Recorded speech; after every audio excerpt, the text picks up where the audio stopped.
much. 6 games. How you doing? Hello. Good morning. Edgar. And I expect that to close even Oh, were you? Yeah. Very well, thank you for asking. Did you train Oh, in or did you drive? the Yanks play food. Oh, I gave up on the Metro after one day. I didn't tell you. Why? Oh, this one. I decided it's just not for me. Because the next time the Yankees are missing, you're blow the Red Sox out of the water. It's just not for me. It took me a day. But I was proud of myself for giving it a shot. Oh, okay. Because I am a bit of a You snob. guys have been intimate, Okay. not competent. It's expensive. It's more expensive.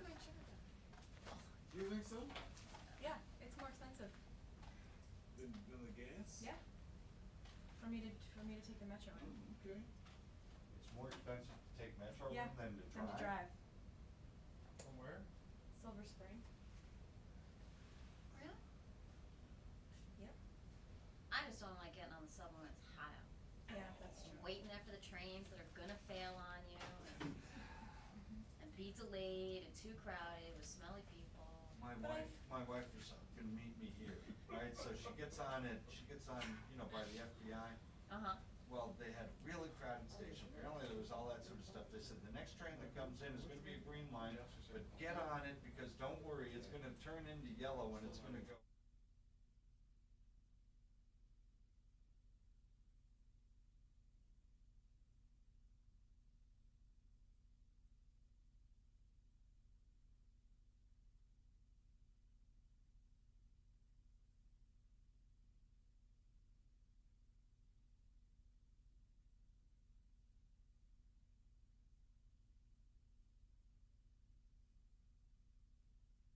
That's the way the Yankees so crazy. Yeah, that's true. You know, How does that work? right when people are making the suburbs need it, it How does. does that work? Yeah. It's just, it's fantastic. My sister's in town from London. And it's the most she thinks expensive it's subway in the world. It's more expensive than it is in London. It's horrible. And it's not as easy to use. The other day there was a And it suspicious never goes package. in. It takes longer I mean, for me to why take would the subway anybody than to ever drive. Yeah. Anybody That do shouldn't a be circle in a around city. the city? So for example, if I wanna go I live down in Mount Vernon, but if I wanna go, I have to go all the way into the city and go back out on the red line, Yeah. for example, I going live to in Taji. Chinatown, but if I wanna go to RFK, which is like right down the street, I have to go all the way back to downtown, change trains to turn around Turn and around and go all the way back out, Mhm. right? Makes Ridiculous. perfect sense, right? Totally ridiculous. Yeah. That, Edgar, is why I'm not taking the Metro. Okay, all right, I'm gonna leave you alone about it. Jeez, Thank you. you didn't know Has you your started something like curiosity that, been did you? fulfilled there? I had no Yeah. idea. Okay, I'll never And do also that I again. don't like it. Okay, that's a good reason. So just leave me alone and let me drive. I still like the best part about the smelly people. Yeah, oh, that's very true. There's some stinkos.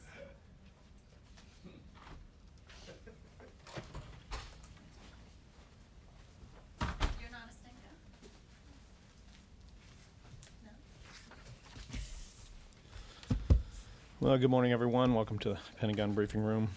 We have with us today Colonel John Castles, commander of the 2nd Brigade Combat Team, 82nd Airborne Division, the All-American Division.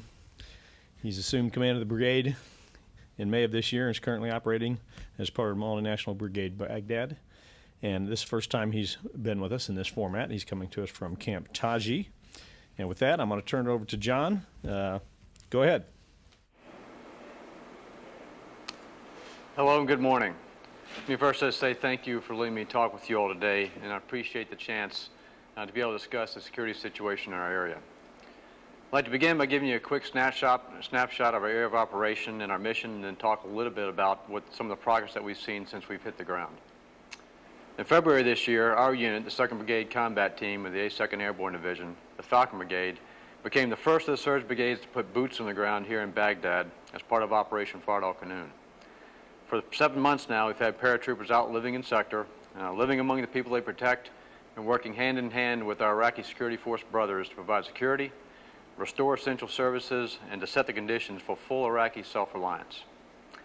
Our operational area consists of 2 security districts, the Adamiyah Security District and the Sadr City Security District.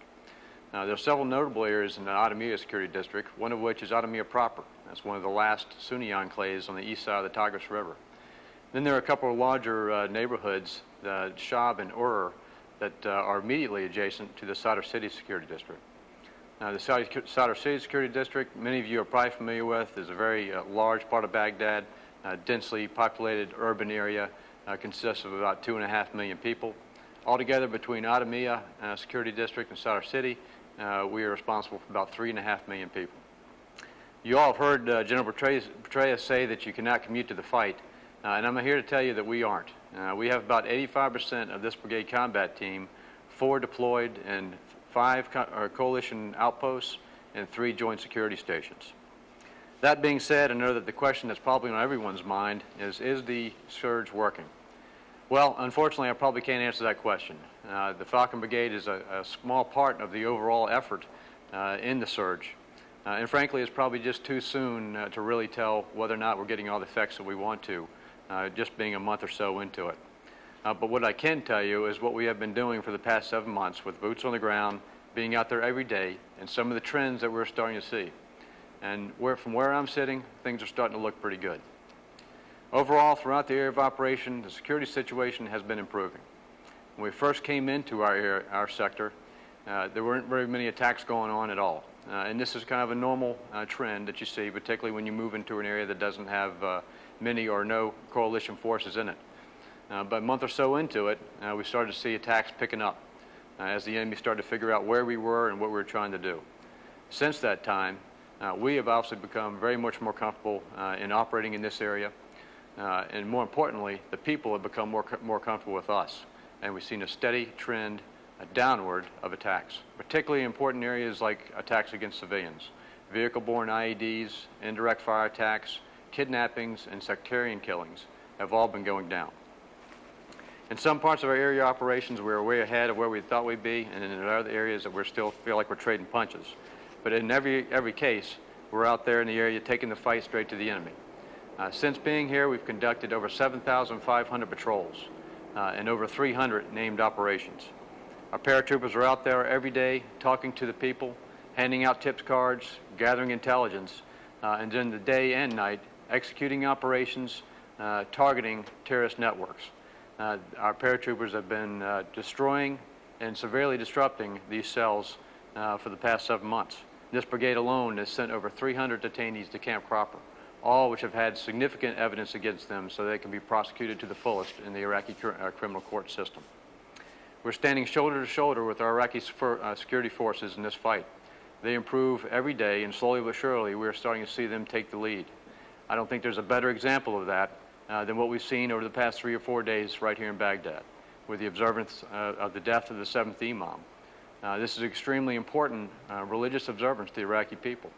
And the task for the Iraqi security forces was to provide a secure environment, present the conditions where people can come down into the heart of Baghdad to the Qadamiyya shrine to observe this observance as part of their pilgrimage. I tell you, they have done an absolutely amazing job. We have been in solely a support role in the background only, and this is something that the Iraqis planned themselves, coordinated, and then executed over a span of 3 or 4 days. And that's not easy to do when you're talking about 3 or 4 million people walking down the streets of into Baghdad to do this religious observance. So tremendous accomplishment there by the Iraqi security forces. Another example is in northern Adamia, where we have a training facility similar to something you'd see back in the States, where we develop leadership for our non-commissioned officer corps. We've now sent around 200 Iraqi soldiers through this facility, and now we're starting to see some of those soldiers that went through the training come back as instructors, as Iraqis now start to pick up the lead in developing their own leadership. At the Joint Security Station in Salake, just about every patrol that we execute there is a joint patrol conducted with Iraqi Army and Iraqi police, and it's the Iraqis who are in the lead of these operations. Now, we had an example just in the news the other day of an operation that was planned and conducted successfully solely by the Iraqi National Police when they had an Iraqi national policewoman who was kidnapped. They did it from start to finish. They executed this all on their own and successfully retrieved the Iraqi national policewoman. So I think there's some real success stories with the Iraqi security forces. Apart from the operational side of the house, we've been working really hard on reconstruction projects so that when we have the areas cleared and secured, the Iraqi people can have some of the basic necessities that you and I both expect. Things like water, power, schools, clinics, those sorts of things. And we've spent about $2.5 million on over about 30 projects since we've been here. and we've got about another 60 projects worth about $8 million that are either in the planning or execution phase at this time. So we're very far ahead of handing out soccer balls at this point. We're very closely working with the local leaders and government representatives for their communities, and that's really what it's all about. Iraqi leadership, identifying problems, coming up with solutions, and then using Iraqi systems to solve the problems. Now, we're there to support them, to help them have some of these systems work, and if they're not working, or to make them work more efficiently, or to resource them. But in every case, it's an Iraqi leader figuring out what the problem is and then coming up with how to fix it.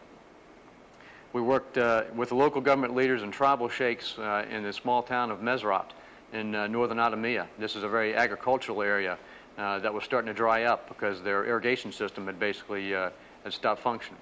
The Neighborhood Advisory Council developed a plan to restore the water irrigation system. They went through the scope of work, developed a contract, oversaw the execution of the work, and now they've got a tremendous water irrigation system that's literally pumping life back into the village of Mesrat. In another case, the U.S. Army Corps of Engineers just completed a $6 million project in Sadr City to restore the water grid. There are still some problems with the water there in Sadr City, but this has significantly improved the situation. There's also the Safe Market Initiative that we've been working on, which has been designed to both protect the Iraqi population as well as to stimulate economic growth. If you've been in Baghdad before, I'm sure you're familiar with the many city markets that line the streets, and how this is a vital part of both providing a service to Iraqis as well as stimulating economic growth. Several months ago, these became the target of terrorists as they looked to target large groups of people in there doing their shopping. So the idea was to put some barriers around these markets to prevent standoffs so that terrorists could not execute these kind of operations. This was something that was designed jointly with us and the Iraqi leadership. They oversaw it, provided security for it once it was in place, and it's just really taken off as they've done this in several areas now from Sadr City and throughout Baghdad. And it's definitely helped economic growth and the growth of these markets. We also brought in provincial reconstruction teams. You probably heard reference to EPRTs that are now part of the Brigade Combat Team. These are experts in the areas of governance, business, and provision of essential services, things that Brigade Combat Teams just haven't had previously. Where in the past we've had platoon leaders and company commanders that have been doing their absolute best to provide security as well as bring their leadership councils through the process of governance as well as services. We now have senior officials from the State Department, from USAID, reservists from back in the States who are here, who when they were back in the States were back running factories or deep into agribusiness, or city managers that know this stuff obviously much more in depth than any platoon leader or company commander would know on his normal training. The result is that whereas in the past we've had impacts on short-term projects in terms of being able to work on some of these things, now we have this reconstruction teams that are striking at some of these longer-term systemic problems, things like the electric, water, and sewer infrastructure, some of the systems associated with the government, to try to get local government tied to the national government through their city hall and municipalities. And it's just been a tremendous asset, both for Brigade Combat Team as well as for the Iraqis. I think it goes without saying that all these plans depend on a baseline of security first and foremost. It's been our priority since we first showed up, and I'm sure it'll be our priority throughout this deployment. And not every area of operation or in every sector within our area of operation is on the same timeline to achieve this. So we've got to be realistic and understand that there's going to be some setbacks as we go through this. There's no doubt in my mind that the terrorists are going to continue to try to undermine what we're trying to do and what the Iraqi people are trying to do in terms of securing this area. These are the same people who were happy to kill dozens of Iraqis whose only crime it was to go out and try to celebrate the victory of their Iraqi soccer team. So obviously, these terrorists care absolutely nothing about the Iraqi people, and they care absolutely nothing about Iraq. On the other hand, what I do find is incredible, because I see it every day, is the continued determination and commitment of the American soldier. and you really do have to see it to be able to fully appreciate it. The conditions that they work in, the long hours that they work, the tremendous decisions that they have to make and the situations that they find themselves in, the fact that they are on their second or third protracted tour over here in Iraq under these type of conditions, just talks to the fact that they believe in what they're doing, part of a very important effort, and that they're making just a huge difference. And the other piece is the Iraqis themselves, just tremendous will and spirit. They have been through a lot, not only since the beginning of Operation Iraqi Freedom, but well back into Saddam Hussein's regime and the brutal things that occurred during that time. Yet they're still there side by side with us, shouldering the load and taking the lead, as I mentioned, in many cases, and I see it going towards in every case. So they are not just standing by waiting for us to solve their problems for them. So in both cases, I think these are the primary reasons for optimism, and while there's still a lot of work to be done, there's no question that there's progress being made. So with that, I'll be happy to take any questions that you have. Okay, thank you for that overview, John. We appreciate it. Just remind you that, again, John cannot see us, so please let him know who he's talking to when you ask your questions. Kristen? Sir, it's Kristen Roberts with Reuters. Two things. Can you provide us specific figures, some numbers that on attacks that can highlight for us some of the decreases that you outlined at the beginning of your opening statement? And second, we've heard from General Odierno that Iran has been increasing its weapons and money support to militias ahead of this September period that we're all looking forward to. Are you seeing evidence of that in your area of operations? Kristen, I'll answer the second part of the question first on the Iranian influence. Certainly something that we're all concerned with, and with Sadr City being in my district, that's an area that draws some concern as well. You know, we don't see, a lot of what we get at my level is just through reporting, and we certainly heard some reporting of what you discussed in terms of Iranian influence coming over here, providing weapons and that sort of stuff. Mainly what we see in regards to that is we see the explosively formed projectiles, the EFPs, that are employed against our forces here, and that are believed to originate out of Iran. I haven't necessarily seen a spike in the numbers of those things within our area of operations, but you know, there is reporting that supports that they're trying to increase that, particularly as we go into the months of August and September. In terms of attacks, I don't have specifics sitting here in front of me, but I can tell you that, you know, in areas like indirect fire attacks, whereas we probably had upwards and around 60 or so attacks a month, they're probably down to about 40 now. So it's a, you know, that's a significant drop in the number of indirect fire attacks, and kind of has an indicator of both what the soldiers are doing and the fact that Iraqi people are providing us intelligence because they're fed up with this sort of activity going on within their city, and they want it out of there, because they're, you know, obviously those sorts of attacks don't just hurt us, they hurt them, and they're ready to see some stability here. Follow-up, sir, you used the word reporting in response to the Iranian piece of the question. Are you talking about intelligence reports, or what kind of reports are you talking about? Yeah, it's just mainly intelligence reports and that sort of things. I mean, and you certainly, you know, you get it off the streets. I mean, our soldiers are out in the streets in these areas every day, and you know, you'll hear it from you know, your common guy on the street that they suspect that there's Iranian influence. You hear it from some leadership that they suspect it as well. So that's mainly where we get it from at the ground level. Sir, Jonathan Carl, ABC News. What are you seeing in terms of the influence currently of Muqtada al-Sadr? Is he as personally as much of a factor as he had been in the past, and as you see the Mahdi army in your area, do you get the sense that he has real operational control over what they're doing, or not? It's an interesting question, and it's one we talk about quite often, in particular as it relates to Sadr City.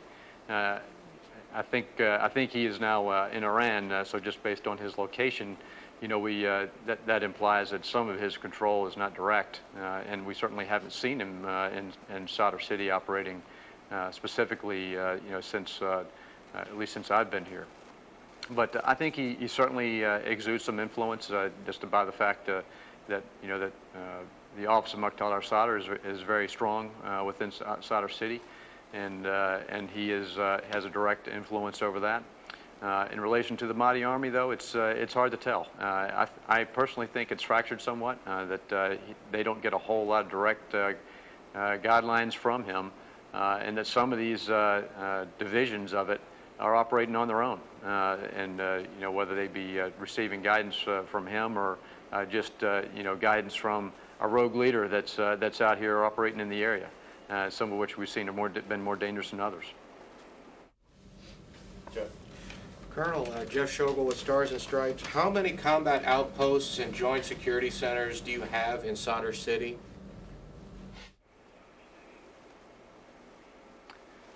Jeff, we've got one joint security station in Sadr City, and we are in only a very small part of Sadr City, and it's kind of a different approach that we've been taking with it, a much more indirect approach in terms of how we're working in terms of Sadr City. The leadership has been a challenge to engage with them and to try to provide assistance and tie them into what we're doing, both in provision of security, working on governments and essential services and that sort of stuff. We've got a very close relationship with the Iraqi security forces that operate throughout Sadr City. We work with them daily, and that's co-joined there in the Joint Security Station. We're starting to see some cracks in terms of having an opportunity to meet with leadership, whether it's members of the council or whether it's just Sheikh tribal leadership that has now shown interest in meeting with us to try to aid in some of these situations within there, because that is an area that needs a lot of help. Their services they're suffering from a lack of in there. I think they would love to see more security in there. I think that many people within Sadr City are threatened by the Mahdi Army and are doing what they're doing strictly because they don't want to suffer the impacts of speaking out against them. If I could follow up quickly, is there less of a U.S. troop presence in Sadr City than in the rest of Baghdad? And if so, could you explain why? There is less of a troop presence in Sadr City, and again, it really goes back to this indirect approach that we determined we take on Sadr City. Our focus within our area of operations predominantly has been on Al-Qaeda, which has been within the area of Adamiyah proper, is where we've seen them operate, and then some of the special groups that operate in and around both the Adamiyah and Sadr City Security District. But this, there are a couple of reasons. One is that Sadr City is a very large area, 2.5 million people, and requires a lot to kind of get in there and to work. But the other thing is that we're seeing progress in this indirect approach, in the fact that the Iraqi security forces have a very good ability within Sadr City, as well as we're starting to see the leadership being more responsive in this indirect approach than if we just went right back into their full force into Sadr City. You can probably remember back in 2004 some of the combat actions that occurred back there. That was a tough time, and for the people of Sadr City, I think that they're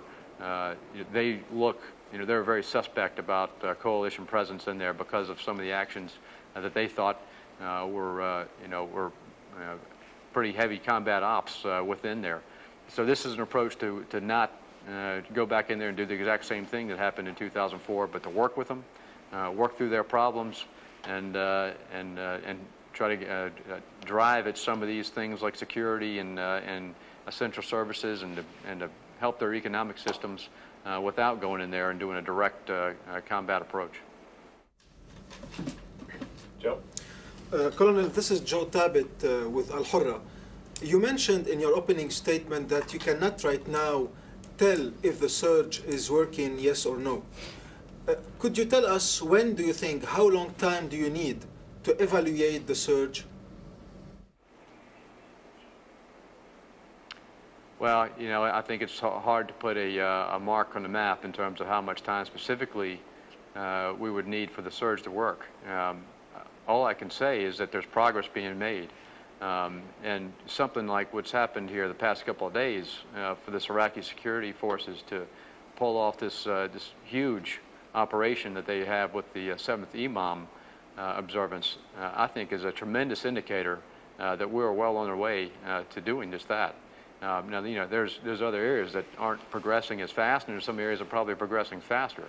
But it's in terms of saying that, on this date or this month, we're going to be finished. I think that's hard to say, and I think, as we gain momentum on this thing, it's going to happen faster in some cases as we make this progress. Courtney? Hi, Colonel, this is Courtney Cuby from NBC News. I just want to clarify two things that you said. When you spoke about Muqtada al-Sadr being back in Iran, was that opinion or is that intelligence-driven information that you're hearing, that he's actually back in Iran? And then also, when you spoke about the leadership being unhelpful dealing with Sadr City, are you speaking specifically about local level leadership, or are we talking all the way up to Maliki and the cabinet level? Well, on Muqtada al-Sadr, that's just reporting that it places him there. So yes, it could be that he is in a different area, but that's been our reporting to this point. In terms of the leadership question, it's local leadership that we, that's our level of where we engage. So it's it's the Kamakam, which is equivalent to the mayor, and it's the city councils. Those are the people that we engage with, as well as I mentioned, like the tribal sheikhs that they lead different groups of people just through their tribes within Sadr City. Sir, Richard Sisk, New York Daily News. In terms of the progress that you've described, particularly in terms of the Iraqi security forces, is it possible to say when the American troops might be able to withdraw from your sector? And also, sir, you made reference to General Petraeus and his report next month. Your troops also must be aware of all the political talk back here about withdrawing and dates certain. Does that have an impact on them, sir?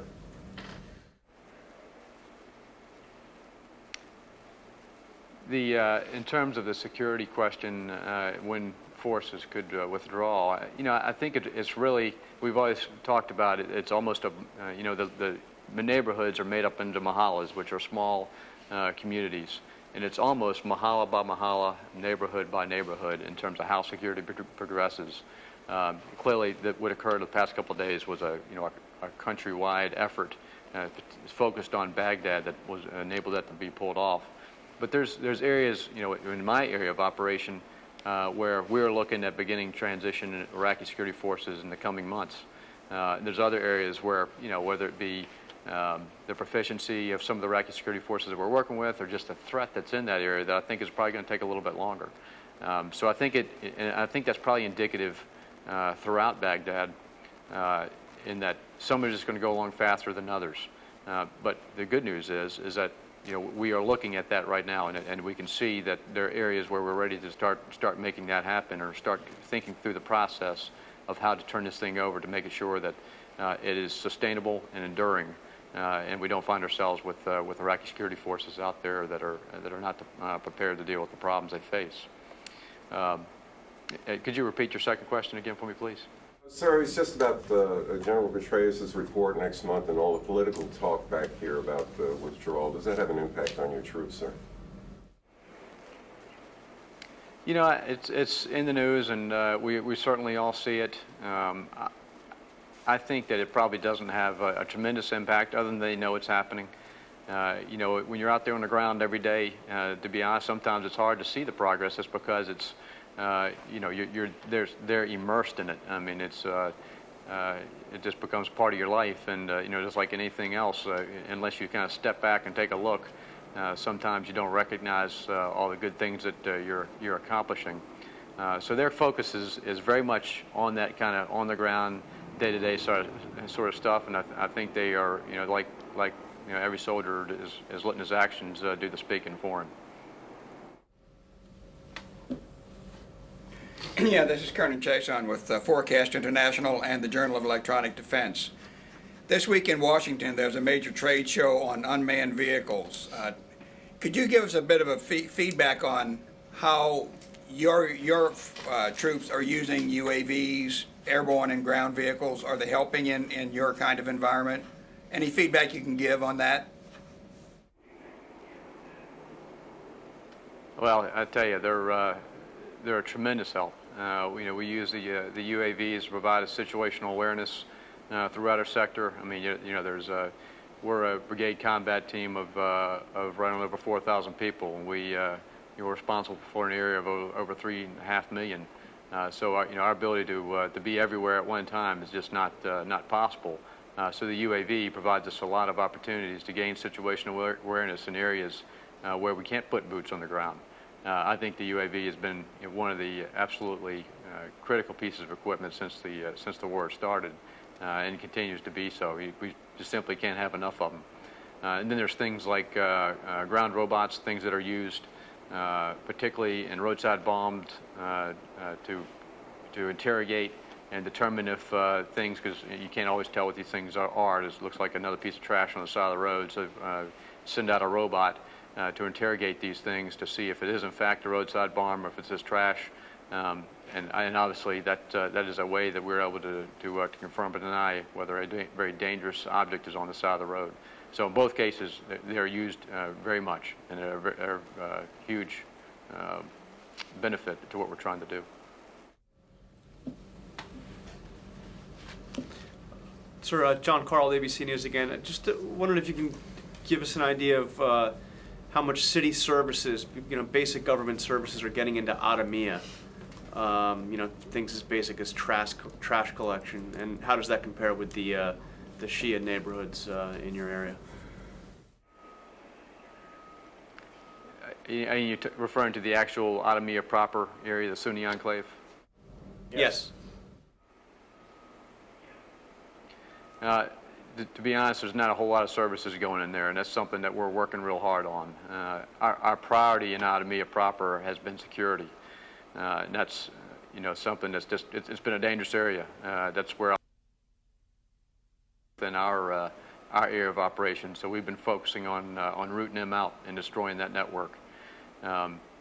Because of, Al-Qaeda is in there, and just like we had an instance here earlier this week where a very important mosque within the Sunni enclave of Adamiyah called the Abu Hanifa Mosque.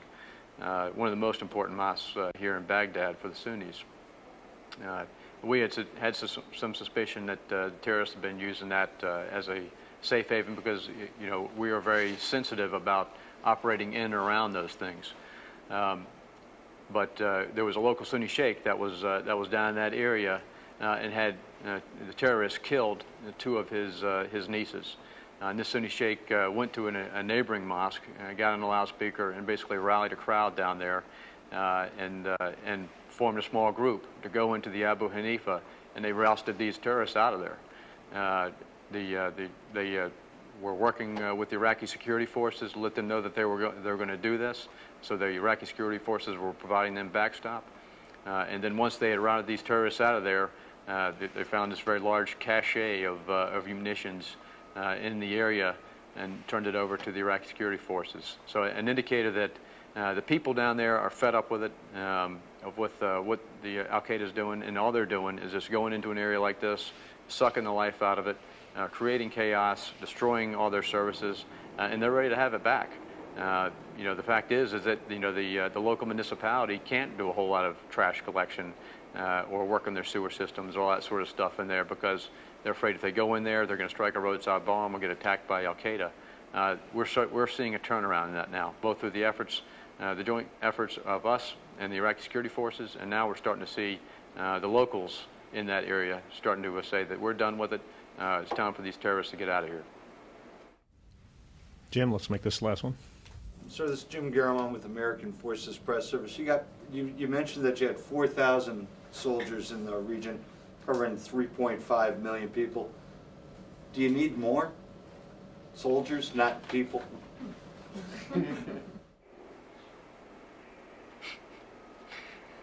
No, I think